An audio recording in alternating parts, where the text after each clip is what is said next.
Hi குட்டீஸ். ஆச்சு ஒரு குட்டி கதை சொல்ல போகிறேன். ஒரு காடு, ஒரு பெரிய காடு. அந்த காட்டில் பார்த்திங்கன்னா நிறைய பறவைகள், விலங்குகள், பூச்சி, புழு எல்லாம் இருக்கும் தானே. வெரைட்டியாக இருக்கும்.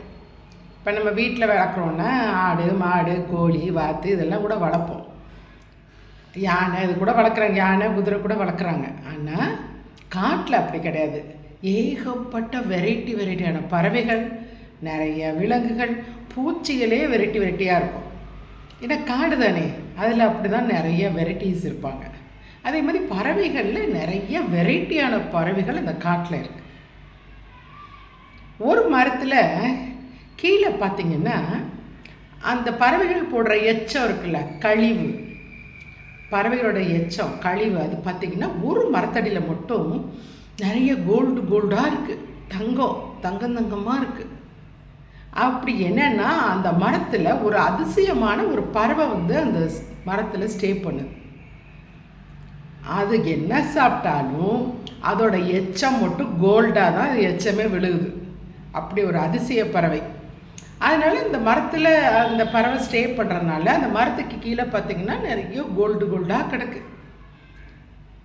ஒரு தடவை என்னென்னா அந்த பக்கம் அந்த வேடன் என்ன பண்ணுறாரு, என்னடா அது கீழே தங்கமாக கிடக்கே, அது தங்கம்னா கேட்க வேணாம்ல, என்ன தங்கமாக கிடக்குன்னு எல்லாம் பார்க்குறாரு. அது கண்டுபிடிச்சிட்டாரு, அது ஒரு பறவையோட எச்சம்னு கண்டுபிடிச்சிட்டாரு.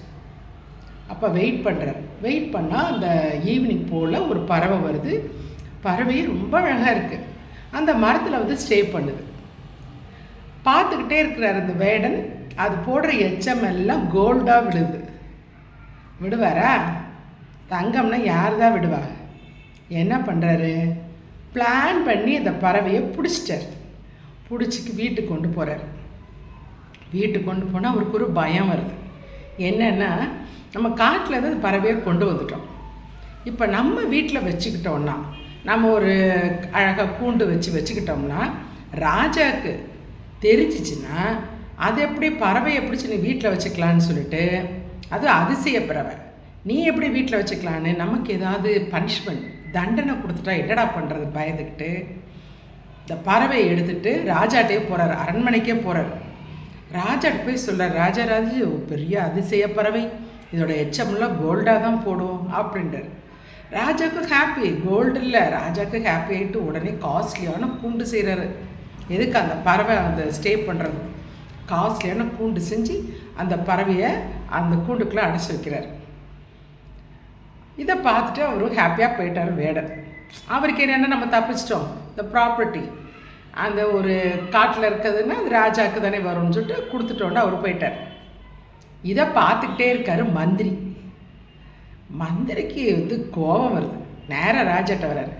என்ன ராஜா, அவன் தான் ஒரு முட்டாள். யார்? வேடன். எந்த பறவையாவது கோல்டில் எச்சம் போடுமா? நீங்கள் அவை சொல்கிறத நம்பிட்டு அவ்வளோ பெரிய காஸ்ட்லியான கூண்டை வச்சு அதுக்குள்ளே விட்டுருக்கீங்க, நல்லா யோசித்து பாருங்க அப்படின்னு சொல்கிறாரு மந்திரி. ராஜாவும் திங்க் பண்ணுறாரு, ஆமாம், எந்த பறவை போய் கோல்டாக எச்சம் போட போகுது, கூண்டை திறந்து விட்டுருங்க அப்படின்றார். கூண்டை திறந்தவுடனே பறவை பறந்து போகுது.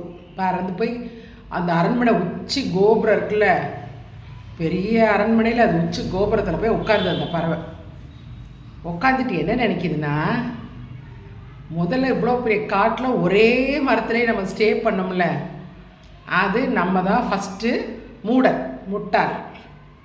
ரெண்டாவது, நம்மளை கஷ்டப்பட்டு பிடிச்சால அந்த வேடன், ஒழுங்காக வீட்டில் கொண்டு வந்து வச்சுருந்தா அவருக்கு யூஸ் ஆகிருக்கும். அந்த வேடன் கொண்டு வந்து ராஜாட்ட கொடுத்தார்ல, அந்த வேடன் ரெண்டாவது முட்டாள். மூணாவது, ராஜா அழகாக வச்சுருக்கலாம், அது உண்மையாக எச்சம் போடுதான்னு வெயிட் பண்ணியாவது பார்த்துருக்கலாம். அது இல்லாமல் மந்திரி சொன்னார்னு திறந்து விட்டார் பாருங்க, அந்த ராஜா மூணாவது முட்டாள்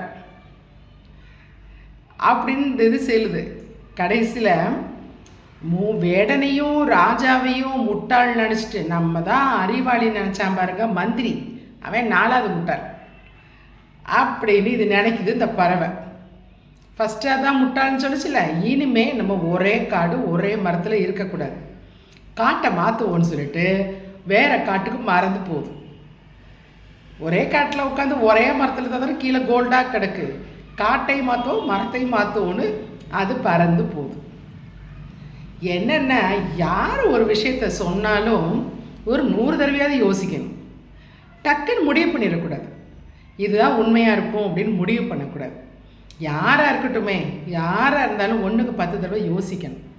கரெக்டாக தப்பா, இது நமக்கு யூஸ் ஆகுமா யூஸ் ஆகாதா, இப்படிலாம் திங்க் பண்ணி தான் எந்த செயலுமே செய்யணும்.